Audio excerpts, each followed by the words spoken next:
High everyone, once again welcome back to Vishakha cooks. सकाळच्या गडबडीमध्ये नाश्त्यासाठी झटपट होणारी, सोपी, पोटभरीची, रुचकर आणि पौष्टिक अशी तांदळाच्या पिठाची धिरडी आज आपण इथे करणार आहोत. तांदूळ, ज्वारी, नाचणी ह्यातील कुठल्याही पिठात आपल्याला सर्वप्रथम 2 चमचे दही घालून घ्यायचे आहे. आपल्या आवडीप्रमाणे आपण जाडसर चिरलेला कांदा, शिमला मिरची, टोमॅटो, किसलेलं गाजर, कोथिंबीर, हिरव्या मिरच्या ह्यात ॲड करून घेऊया. मीठ आणि पाणी घालून भज्यांच्या पिठाइतकं सैलसर असं पीठ आपल्याला इथे भिजवून घ्यायचं आहे. आपली धिरडी आणखी रुचकर होण्यासाठी आपल्याला ह्याच्यावर एक चुरचुरीत फोडणी घालून घ्यायची आहे. जिरे, मोहरी, कढीपत्ता आणि हिरव्या मिरच्या ह्यांची चुरचुरीत फोडणी आपण या बॅटरमध्ये घालणार आहोत.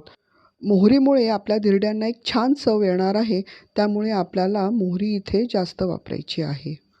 चुरचुरीत फोडणी आपण आपल्या बॅटरमध्ये घातल्यावर व्यवस्थित मिक्स करून आपल्याला ह्याला रेस्टिंग टाईम द्यायचा आहे. साधारण 5-1 मिनटं आपण ह्याला बाजूला ठेवूया.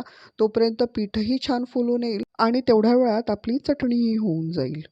आपल्या आवडीप्रमाणे किंवा गरजेनुसार आपल्याला ओले खोबरे, त्याचे काप किंवा कीस, 1-2 चमचे डाळवं, हिरव्या मिरच्या, 2-3 लसणीच्या पाकळ्या, अगदी लहान आल्याचा तुकडा, चिमूटभर जिरे, 1 चमचा साखर, मीठ आणि एक अर्धा लिंबू आपल्याला ह्याच्यामध्ये पिळून घ्यायचा आहे व मिक्सरमध्ये बारीक चटणी वाटून घ्यायची आहे.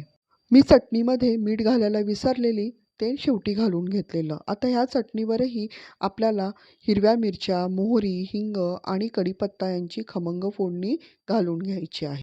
चटणी तयार, बॅटर तयार. आता आपण धिरडी करायला घेऊया. पॅनला तेल लावून मी इथे डावाने छोटी छोटी धिरडी घालून घेतली आहेत. तुम्हाला हवं तर एक मोठंही धिरडं घालू शकता, पण मला हे पलटायला इझी जात म्हणून मी अशी लहान लहानच धिरडी घालून घेते. एक लहान धिरडं संपेपर्यंत दुसरं गरमागरम धिरडं सर्व करायला रेडीही असतं. गरजेनुसार तेल घालत, उलटपलट करत लो टू मीडियम फ्लेमवर तांबूस रंग येईपर्यंत आपल्याला आपली धिरडी सॉफ्ट आणि क्रिस्पी शेकवून घ्यायची आहेत. हे बघा, आपण आता दुसरा बॅचही घालून घेऊ. मी आता इथे मोठा पॅन असल्यामुळे एकावेळी 4 धिरडी घातली आहेत आणि हलकंसं 5-1 मिनटं झाकण ठेवून काढून पुन्हाही उलटपलट करून धिरडी शेकवून घेतलेली आहेत. तुम्हाला जास्त क्रिस्पी धिरडी हवी असतील तर बॅटर भिजत घालतानाच त्यामध्ये अर्धा वाटी बारीक रवा भिजत घालत ठेवा. येस, होत आली आपली धिरडी तयार. चटणी नसेल तर सॉसबरोबरसुद्धा आपली गरमागरम क्रिस्पी आणि सॉफ्ट धिरडी खाण्यासाठी तयार. व्हिडिओ शेवटपर्यंत पाहिल्याबद्दल धन्यवाद.